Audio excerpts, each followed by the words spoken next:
«Эхо Москвы» в Уфе и общественная организация «Берзямлек» представляют рубрику «Говорим по-башкирски».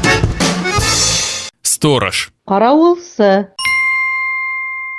Сторож предприятия. Кәсепхана караулсыһы. Сторож предприятия. Кәсепхана караулсыһы.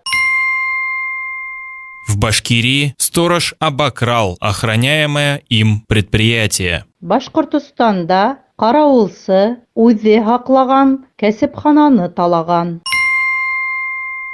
В Башкирии сторож обокрал охраняемое им предприятие. Башкортостанда караулсы үзе һаклаган кәсепхананы талаган. «Эхо Москвы» в Уфе и общественная организация «Берзямлек» представляют рубрику «Говорим по-башкирски».